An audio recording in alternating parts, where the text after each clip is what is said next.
In this video, I'm going to show you how to use Yapki to plan your next trip quickly and easily. I'm going to go ahead and plan a trip for my wife, my daughter, and myself to Honolulu, Hawaii. And we're going to travel on the dates of August 10th through August 15th. And there's 2 adults and 1 kid. Now, you can also add in the age ranges to help add in more personalized recommendations. Now, our app is going to populate with different activities and high-rated local food spots near each of those activities to plan small day trips for you so that everything is optimized for your travel. All right, now that the app has loaded up all the activities and the food to start our initial itinerary, let's go ahead and orient ourselves to the user interface. At the top of the calendar, you see the days of your trip as well as some extra days so that you can plan other activities such as things after the trip or before the trip, like going shopping or dropping things off, things of that nature. So you can go side to side by clicking these buttons in the top left corner. Now, there are cards for each activity as well as the restaurants and hotels and flight, which we'll get to in a little bit here. But each of these cards has some great information on there, like the review score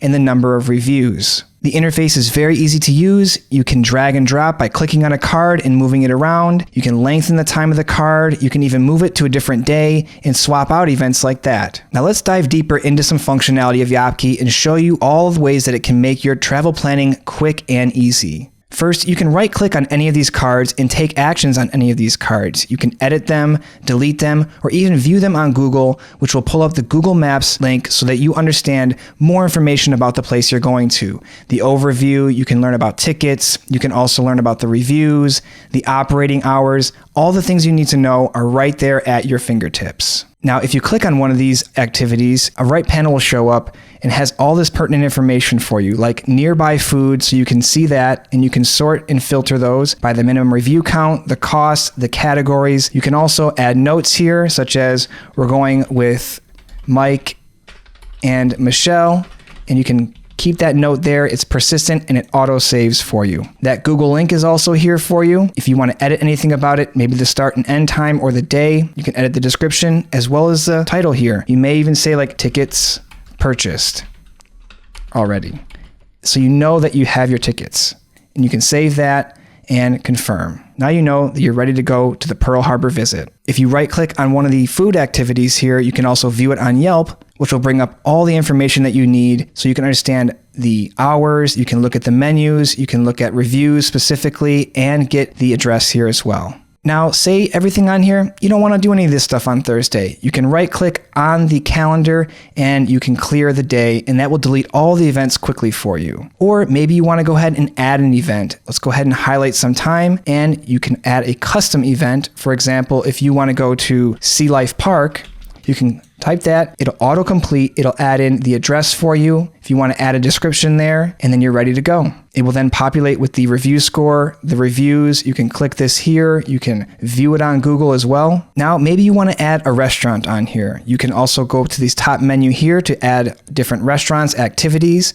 But again, we'll go on, click this on here, and we'll browse some of the options for food. And as those show up, you're able to look at the different options here. You can filter and sort them. And once you do that, you're also able to click on them, learn a little bit more about them, open them up on Yelp, and maybe that's not the one you want. You can go back to the list and search some more. If you want to look at different activities that we've suggested some activities and we have a pool that you can look at. You can go here and click on activity. You'll be able to see all the different types of activities and you can learn a little bit more about them. You can also filter these by the type of activity, the age suitability, the number of reviews, and the cost. Say you want to go to a restaurant twice in 2 different days because you just enjoy it and that's a great place for lunch. You can right-click, copy, and then right-click and paste it, and now you have your restaurant there. Very easy to do. Now, say you want to add in your flight so you have some context to when you're showing up and when you're taking off. You can click on the Add Flight button, and you can say, yes, you've booked a flight already, and you just need to have your airline. So you can type in, I have a Delta airline flight, and our flight number is 480.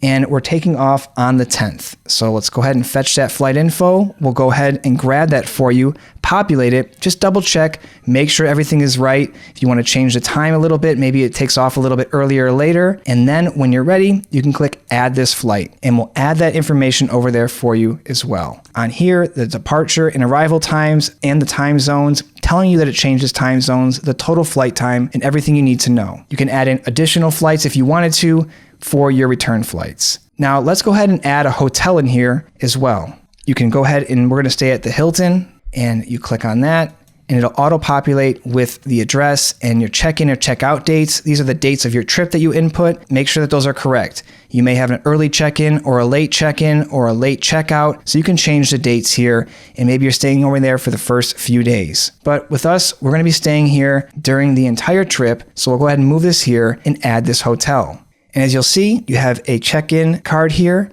and you have the information. You can view it on Google. We've also found some nearby food options. Most people like to have a breakfast option nearby or food options nearby so that they can quickly get there, especially if you have kids. Now, let's go ahead and add some breakfast options here. Now, most people like to get at least some idea of what's around the hotel if you're not eating at the hotel. The button up here on Add Food, you can click Breakfast. And if you haven't added a hotel yet, it'll have you add a hotel.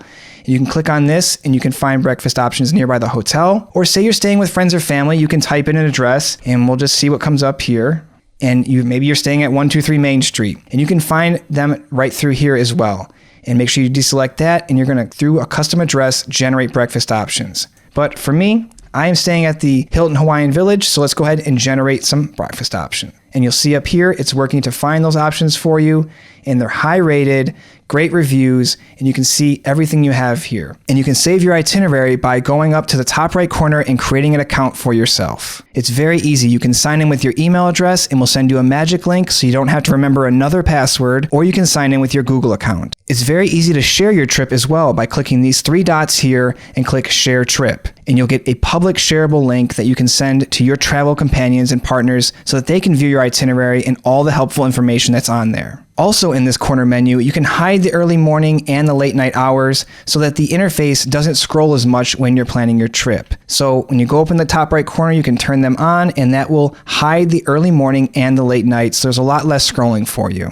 Now, if you're done planning your trip and you leave and you come back, how do you find your trip again? If you're logged in, you can go in the top right corner, click My Trips, and you'll be able to see a list of your trips created in the order that you created them. Now, you can delete those and you can also view the itinerary. Let's look at the trip that I just created. It'll open in a new window and all of your stuff is right there for you. Now, if you have any questions, feedback, or want to share a feature request, please click in the top right corner and fill out the feedback form right here, or you can email me, Jim Brees, the CEO, at help@yapke.com. Thank you for taking the time to check out Yapke, and please share it with your friends or family.